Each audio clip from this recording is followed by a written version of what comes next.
kulan wacan oo wanaagsan daawadeena bilkiinba sidaad u dhantihiin waxaad ku soo dhawaataan warbixin kooban oo ku saabsan dalka Nigeria.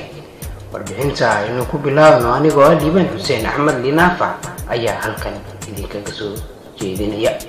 Nigeria waa dal dhaca galbeedka qaaradda Afrika, waxa uu xuduud la wadaagaa dalalka kale ah Cameroon, Benin, Chad iyo Niger. Nigeria waa dal leh nidaamka federaaliga ah, waxa uu leeyahay 36 ismaamul goboleed, waxaana dalka caasimad u ah magaalada Abuja oo dhacda bartamaha dalka. Nigeria baaxadda uu ku fadhiyo waa 923,768 kiiloomitir oo wareeg ah, taasoo ka dhigaysa dalka 14aad ee ugu weyn qaaradda Afrika. Nigeria sidoo kale waa dalka 32aad ee dunida ugu baaxad weyn. Nigeria dadka ku nool waxaa lagu qiyaasaa in ka badan 195 milyan, taasoo ka dhigaysa inuu yahay dalka ugu dadka badan guud ahaan qaaradda Afrika.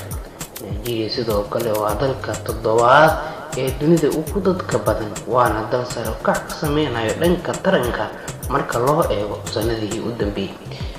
Nigeria luqadaha rasmiga ah ee looga hadlo waxaa luqadda koowaad ka ah luqadda Ingiriiska, balse waxaa jira luqado kale oo looga hadlo qaybo ka mid ah dalka gudihiisa, waxaana ka mid ah luqadahaasi Hausa, Yoruba iyo Igbo. luqadahani waa luqadaha kale ee intooda badan ay adeegsadaan marka laga reebo luqadda rasmiga ah ee ah Ingiriiska. Nigeria lacagta laga isticmaalo waxaa loo yaqaanaa Naira. furaha dalka lagu waco waa +234. sidoo kale dalku waxa uu ka mid yahay dalalka ugu badan ee loogu soo booqasho badan yahay qaaradda Afrika. magaalada ugu weyn ee dalka Nigeria waxaa lagu magacaabaa Lagos oo ah tan tirada ugu badan ay ku nool yihiin, waxaana lagu qiimeeyaa inay ku nool yihiin dad gaaray ilaa 9 milyan oo qof. waxaa jira magaalooyin kale oo soo raaca, sidoo kale waxaa ka mid ah magaalooyinkaas Kano iyo Ibadan oo iyana ku nool min 3 milyan oo qof. Nigeria waa dal ay aad isaga agdhow yihiin ragga iyo dumarka ku nool. ragga waxaa lagu qiimeeyaa 50.68%, halka dumarka iyaguna ay gaarayaan aysan ka yareysan 49.32% ayay gaarayaan haweenka ku nool dalkaasi. dhanka dhaqaalaha dalka inta ugu badan dakhliga waxa uu kasoo galaa dhoofinta qamadiga, shidaalka, saliidda iyo wax soo saarada kale. Nigeria waxa uu ka mid yahay dalalka ugu badan ee uu hareeyay musuqa ee gobolka ka tirsan marka loo eego sida ay dad qaar ay u maamulanayaan dhammaan ilaha dhaqaale ee dalka.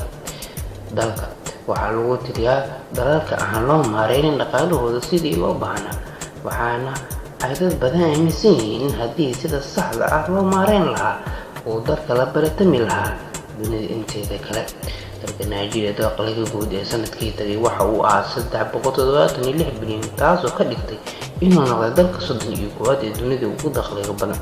qofka muwaadinka ah ee Nigeria u dhashay waxaa sanadkii tagay dakhli ahaan u soo gashay 1994 kun oo doolarka Mareykanka ah marka loo eego dakhliga guud ee dalka soo gala. haddii aynu eegno ama aynu u soo beerno dhinaca awoodda military uu leeyahay dalkani, xilligii ugu horeeyay ee la aasaasay waxay ahayd sanadkii 1960. qaaradda waxa uu ka yahay dalalka ugu horeeya ee leh awood military marka laga yimaado dalal ay ka mid yihiin Masar, Ethiopia, Algeria iyo South Africa. dalka weli waxa uu ka jiifaa dhinaca dhismaha military marka loo eego dalalka dunida ee ku tartamaya wadaha military. waad ku mahadsan tahay daawashada ama la socodka warbixintani. mar walba ku xidhnaaw Bulshada Media waa weelkaaga si aad u hesho warbixino, sheekooyinka jaceylka iyo wax walba oo noloshaada saameyn ku leh. Subscribe dheh oo nagu soo biir. mahadsanidin. ku xidhnaaw Bulshada Media.